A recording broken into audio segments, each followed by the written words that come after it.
Ate Ding! Ate Ding! Si Paolo! Diyan na! Ate Ding! Si Paolo! Ano? Ano nangyari? Dali natin sa ospital. Kailan pa? Ate Ding! Tatawag kong taxi. Sandali! Sandali! Sandali lang! Diyos ko, Paolo. Paolo. Paolo, hawakan mo ang kamay ko. Andito lang si Mami. Paolo, lakasan mo ang loob mo. Lumabang ka. Kaya mo yan, ha? Andito lang ang Mami. Sandali lang, anak, ha? Tumatawag lang ng taxi ang tading mo, ha? Huwag mo kami iiwan. Paolo. Paolo. Paolo. Paolo.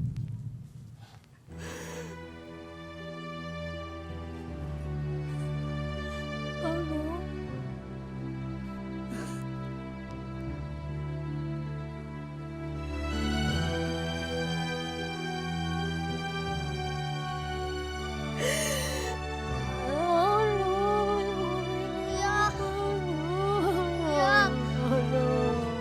Paano ba't mo kami iniwan?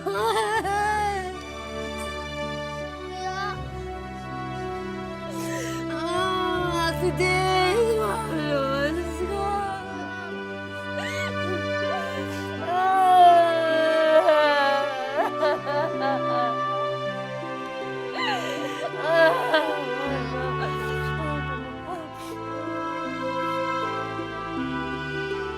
Model? Nay! Model! Ay! Model! Ay, bakit? Ay, bakit? Bakit? Ano nangyari? Mia! Mia! Mia, baby ko!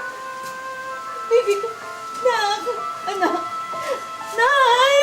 Nay! Ano nangyari, Nay? Bondo! Hanapin mo kuya mo! Ang kuya Jaime mo, hanapin mo! Ano?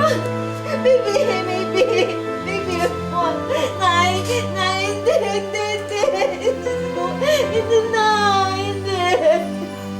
Nay! Hindi! Hindi siya pwede mamatay, Nay! Nay! Hindi! Hindi! Hindi! Hindi! Ayoko! Ayoko! Ayoko! Wag! Wag! Hindi! Nalamigin! Ang dali na!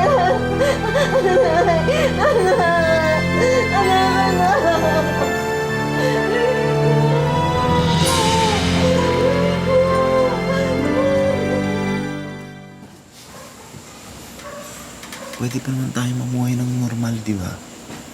Aalagaan natin ang isa't isa. Hindi kita pababayaan. Hindi ko kayo pababayaan. Paano ang kinabukasan ng mga bata? Para ko na rin silang pinapatay. Sana sa akin na lang napunta ang lahat ng sakit, ang lahat ng sugat, ang lahat ng hirap.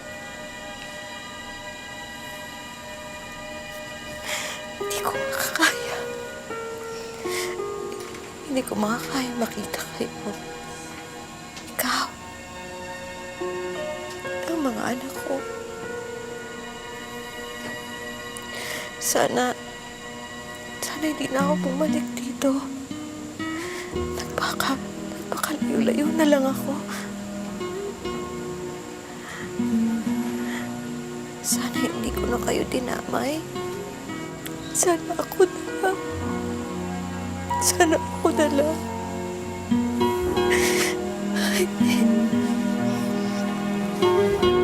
Ay, may patawarin mo ako. Patawarin mo ako. Wala kang kasalanan. Hindi mo gustong nangyari. Dati rin akong paborito ni Mirosaki. Gaya ng ibang mga babae dito. Pero madali siya magsawa. Ngayon, ikaw naman yung paborito niya. Kung tutuusin, dapat nga kami mainggit sa'yo eh.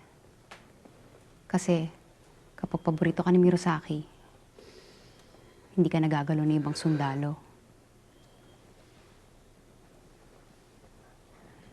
Pag binigay mo naman yung gusto niya, ibibigay niya rin naman yung gusto mo eh. Masarap na pagkain, malambot na higaan. Kung minsan nga papayagan ka pang dumalo sa mga magulang mo. Baka pati sila maambunan din ng grasya.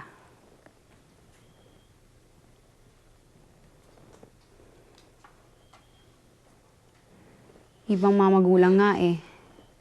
Pinagsisiksikan yung mga anak nilang dalaga kay Mirosaki. Makakuha lang ng konting pabor. Yung iba naman, tinuturo yung mga pinaghihinalaang hook. Bawat hook na maturo nila, isang salop ng palay ang kapalit. Ganun ang ginagawa sa atin. Ginagawa tayong mga hayop.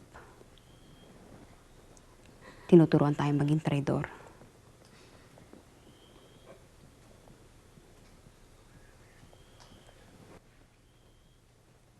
Ito nga oh. Gawa ng isa sa kanila.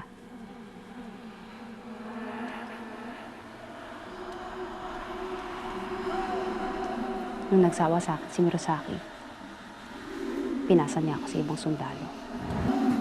Pag nakahanap ka ng pagkakataon, tumakas ka. Ilang beses ko na yung ginawa, nahuli lang ako. Gawin mo yon ha?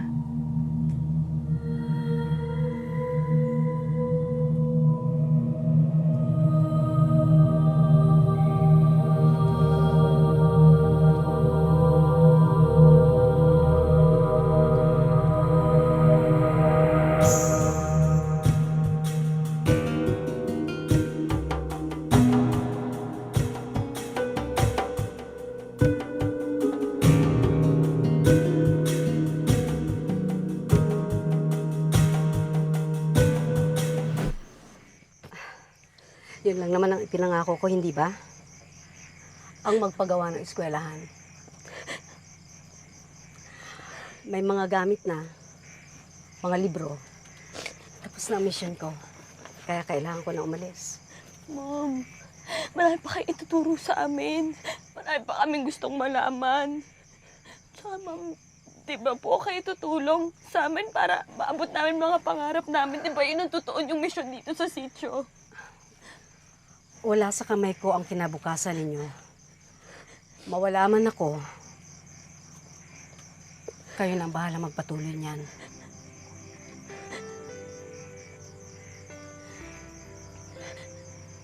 Marami nang nangyari sa panahong inilagay ko rito. Alam mo, minsan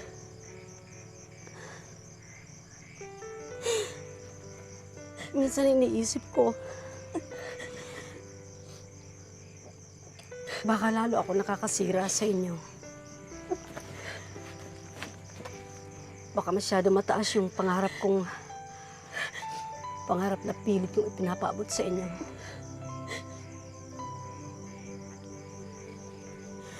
Ayoko masira ang buhay ninyo nang dahil sa akin. Ma'am, hindi niyo ba nakikita? Dahil sa inyo nabuksan ang mga mata namin, nagising kami, ma'am. Hindi lang naman eskwela lang iniiwan niyo eh. Ma'am, pamilya niyo na kami. Halos mga anak niyo na kami. Kapag iniwan niyo kami, para niyo na rin kaming inulila. Ma'am, parang hawa niyo na po. Huwag niyo iwan ang sitio, ma'am. Parang hawa niyo na po. Maraming salamat sa inyo. Maraming salamat sa inyo. Pero, kailangan ko nang umalis. Siguro naman, nagawa ko na ang lahat na pwede kong gawin. Kaya sana, hayaan nyo na akong balikan yung pamilya ko naghihintay sa akin.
Tay.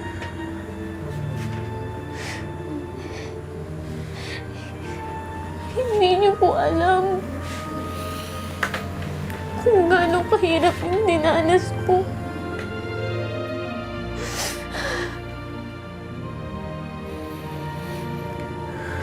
Hindi po ako tapos sa pagiging bata. Pero inasawa't ginawa niyo akong inaagal.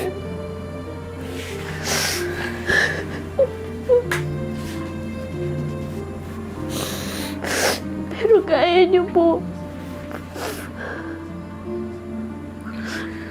Wala rin po akong magawa. Wala po akong matakbuhan.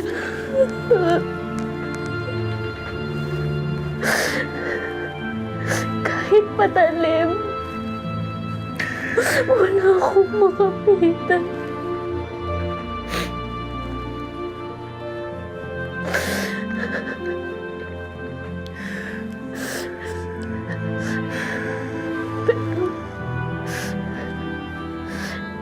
Pero unti-unti ko rin po siyang natutunang mahalin. Hindi ko po alam kung paano at bakit. Dahil sa mga anak namin, unti-unti kong tinanggap. Siguro, siya na yung lalaki para sa akin. Kahit ano po yung ginawa niya sa akin noon.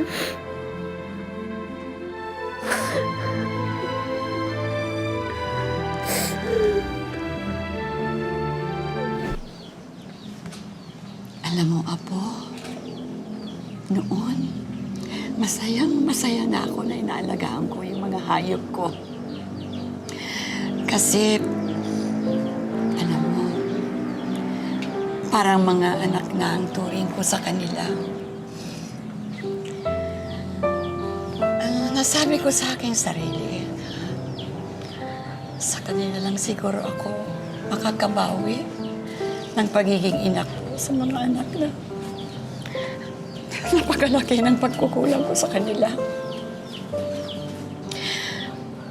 Pero Apo, alam mo ba nung dumating ka, parang nakaramdam ako na binigyan siguro ako ulit ng pagkakataon na maging totoong nanay. Kaya sabi ko sa aking sarili, hindi na ako pwedeng magkamali. Kasi noon, lagi kong sinisisi ang aking sarili kapag namatayan ako ng alaga.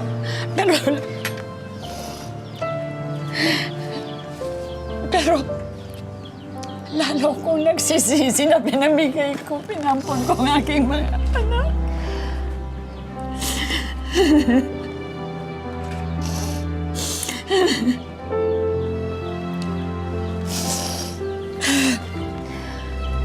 Kaya sabi ko, hindi na ito maaari mangyari. Hindi ka mawawalan sa akin, Apo. Hindi ako papayag.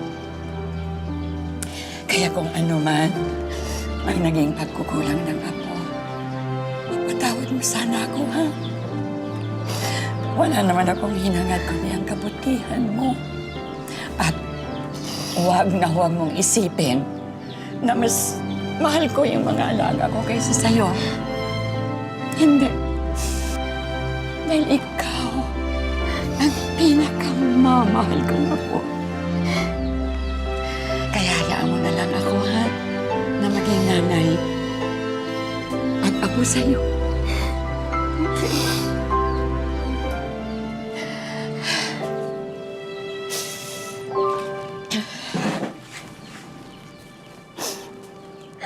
Sorry po, Lola.